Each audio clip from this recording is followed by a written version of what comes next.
کتنا خطرناک ہے، جو سماج کے لیے انتہائی دشوار ترین ہے۔ یہ سیریل کی نحوستیں، یہ سیریل کی لعنتیں ٹی وی کے ذریعے سے تمہارے گھر کے اندر آ رہی ہے، یہ فلموں کی لعنتیں ٹی وی کے ذریعے سے تمہارے گھروں کے اندر آ رہی ہے۔ آج کل لوگوں کو کہا جائے اپنے گھروں میں ٹی وی کیوں لاتے ہو، تو کوئی کہتا ہے اسلامی چینل دیکھنے کے لیے۔ میں کہتا ہوں اسلامی ایک چینل دیکھنے کے لیے، دو چینل دیکھنے کے لیے، درجنوں وہ چینل جس پہ عریانیت دکھائی جا رہی ہے، جس پر گندگی دکھائی جا رہی ہے، جس پر فحاشی دکھائی جا رہی ہے۔ مجھے بتاؤ، شوہر جب تک گھر میں رہے گا، ممکن ہے اس کے خوف کی وجہ سے عورتیں اسلامی چینل دیکھے، لیکن شوہر گھر سے باہر نکلے گا تو بچے بھی عریانیت کی طرف جائیں گے، عورتیں بھی عریانیت کی طرف جائیں گی۔ میں تم سے پوچھنا چاہتا ہوں، آج جو مسلم بچیاں بھاگ رہی ہے، آج جو مسلم بچیاں غیروں کا ہاتھ پکڑ رہی ہے، یہ افیئر کے معاملات، یہ ناجائز تعلقات، مجھے بتاؤ کون سی عورت آ کر کے تمہیں سکھاتی ہے؟ تمہاری بیٹیوں کو سکھاتی ہے، تمہارے گھروں میں ٹریننگ دی جاتی ہے۔ پتا چلا کوئی ٹریننگ دینے نہیں آتا۔ اگر یہ بچیاں سیکھتی ہے تو سیریل کے ذریعے سے سیکھتی ہے، فلموں کے ذریعے سے سیکھتی ہے۔ ایک دو چینل کی وجہ سے گھر میں ٹی وی لا کر کے تم اپنے لیے قیامت بپا کر رہے ہو، تم اپنے گھر کو جہنم کا ایندھن بنا رہے ہو۔ مجھے گھر میں لانے کا بڑا شوق ہے، لیکن ٹی وی گھر میں لانے والوں اور سیریل کے دروازے کھولنے والوں، تم گویا کہ اپنی عورتوں کے لیے ناجائز راہوں کو ہموار کر رہے ہو، اپنی بیٹیوں کو آوارگی کا رستہ دکھا رہے ہو۔ جب بھی لوگوں نے قرآن و سنت سے منہ پھیرا ہے، ان کو رونا نصیب ہوا۔ اللہ کے رسول صلی اللہ علیہ وسلم نے قیامت کی نشانیوں میں سے ایک نشانی یہ بھی بیان کیا، جب یہ حدیث سامنے آتی ہے تو کلیجہ منہ کو آتا ہے۔ آقا فرماتے قیامت کی نشانیوں میں سے ایک نشانی یہ ہے کہ اکثر بچے ان کے باپوں کے نہیں ہوں گے، وہ کسی اور کے ہوں گے۔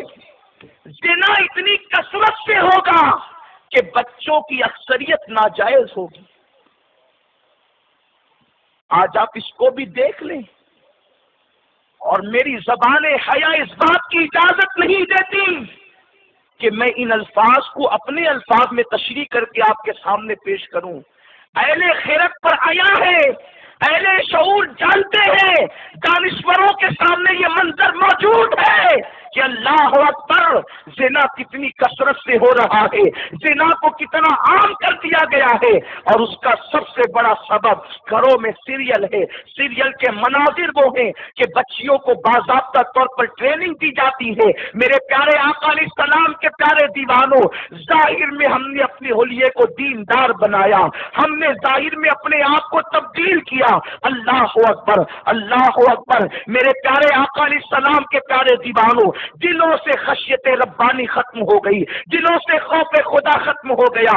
اب جب پکنک پر جاتے ہیں تو زنا کا پلان لے کر کے جاتے ہیں، عیاشی کا ماحول لے کر کے جاتے ہیں، برائی کے اڈوں کو آباد کرنے کے لیے لے کر جاتے ہیں۔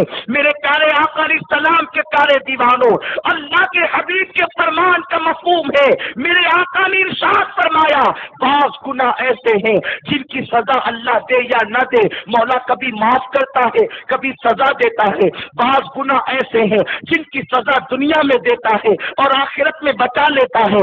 بعض گناہ ایسے ہیں جن کی سزا دنیا میں بھی دیتا ہے، آخرت میں بھی دیتا ہے، لیکن کچھ گناہ ایسے ہیں جن کی سزا دنیا اور آخرت میں ملتی ہے، اور اس کی سزا نسلوں تک اللہ دیتا ہی رہتا ہے۔ اس گناہوں کی سزا نسل در نسل منتقل ہوتی ہے، نسل در نسل چلتی رہتی ہے۔ صحابہ نے پوچھا یا رسول اللہ وہ کون سا جرم ہے جس کی سزا نسل در نسل ملتی ہے؟ میرے سرکار نے فرمایا اسی کو زنا کہتے ہیں۔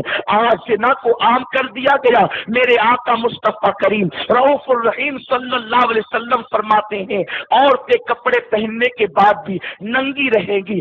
آقا کریم نے فرمایا، صحابہ کو تعجب ہوا یا رسول اللہ वहां वो दौर भी आएगा कि औरतें कपड़े पहन कर नंगी होगी। लेकिन सरकार ये मतलब समझ में नहीं आया कि कोई कपड़ा पहनकर नंगा कैसे रह सकता है। तो मेरे सरकार ने फरमाया कपड़े पहनकर नंगा रहने का मतलब ये है कि माज़अल्लाह वो औरतें इतने बारीक और पतले लिबास पहनेगी कि कपड़े पहनने के बाद भी उनके जिस्म का नशीबो फराज नजर आएगा। इतने तंग और फिटिंग में कपड़े पहनेगी कि कपड़े पहनने के बाद भी जिस्म की हयत कज़ाई नजर आएगी। मेरे प्यारे आका अलैहिस्सलाम के प्यारे दीवानों, आज वो कपड़े पसंदीदा नहीं हो गए, आज उन कपड़ों से मोहब्बत नहीं हो गई। आज हर आदमी चाहता है कि मेरी बीवी की इज्जत महफूज रहे, मेरी बेटी की इज्जत महफूज रहे, मेरी बहन की इज्जत महफूज रहे। सबको इज्जत महफूज रखने का ख्याल है, लेकिन हीरो हीरोइन के अंदाज में कपड़े तो हम ही खरीद कर लाते हैं। क्या तुम्हें पता नहीं आज हाफ आस्तीन के कपड़े, आधी आस्तीन के कपड़े शौक से पहने जाते हैं। देवर के सामने वही हाफ आस्तीन, भाई चचाजाद भाई के सामने वही हाफ आस्तीन, बल्कि सगे भाई के सामने वही हाफ आस्तीन, जेठ के सामने वही हाफ आस्तीन। वो कहाँ फरमाते हैं, वो कहा अहनाफ का ये फतवा है कि एक बच्ची अगर जवान हो गई हो तो वो अपनी माँ के सामने कोहनी के ऊपर का हिस्सा बिना उजरे शरई खोल नहीं सकती। अगर उसने खोल दिया तो ये करते हो जिस नबी के कहने पर इस्लाम को हक मानते हो, उसी रसूल का फरमान है तुम जैसा करोगे तुम्हारे साथ भी वैसा ही किया जाएगा। दूसरे की बहन को बाइक पर लेकर पार्क में जाने वाले, दूसरे की बेटी के हाथ पकड़कर उसकी इस्मत का सौदा करने वाले, लॉज में किसी की इस्मत को तार तार करते हुए मुस्कुराने वाले, जब तू ये कर रहा होगा तो तेरा घर भी महफूज नहीं रहेगा। इसलिए कि सूरज मशरिक की बजाय मगरिब से निकल सकता है, कायनात का निजाम बदल सकता है, नबी का फरमान गलत नहीं हो सकता। अगर तुम चाहते हो तुम्हारी बेटियों की इज्जत महफूज रहे, तुम्हारी बहनों की इज्जत महफूज रहे, अगर आपसे पहले ये खता हो गई है तो सच्चे दिल से तौबा कर लो। तौबा करने वालों को माफ कर दिया जाता है, और अगर तौबा नहीं किए यही करते रहे, एक दिन इस फकीर कादरी के जुमलों को तुम जरूर याद करोगे। इख्तिताम पर अपने भाइयों को पैगाम दे रहा हूं। कर्नाटक के एक बहुत बड़े शहर में, शहर का नाम नहीं लूंगा, लोग नाराज होते हैं, मैंने तकरीर करते हुए यही वाकया बयान किया और हदीस पढ़ी, कमा तदीन तुदान, तुम जैसा करोगे तुम्हारे साथ वैसा ही किया जाएगा। माजरत के साथ शायद ये जुमले की आप लोगों को बुरे लग रहे हो तो माफ कर दें, लेकिन नश्तर जो लगाता है वो दुश्मन नहीं होता। और मेरे बुजुर्ग भाइयों ने मुझे यही उन्वान दिया है।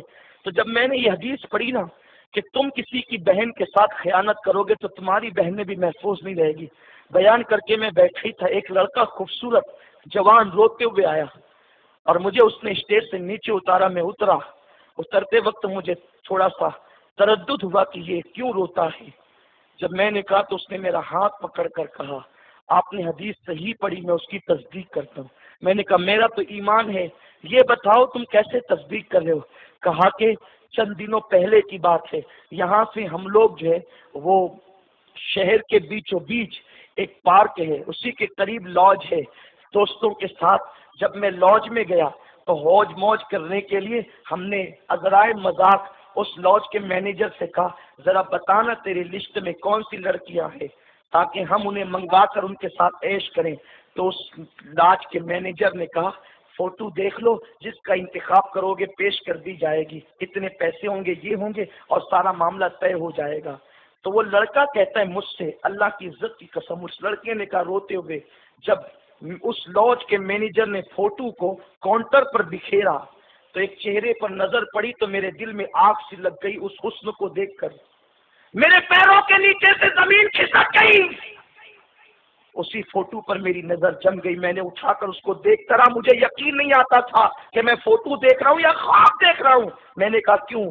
तो उसने कहा कि वो जो फोटो था वो किसी और का नहीं, मेरी सगी बहन का फोटो था जो मेरे सामने बिखेर दिया गया था।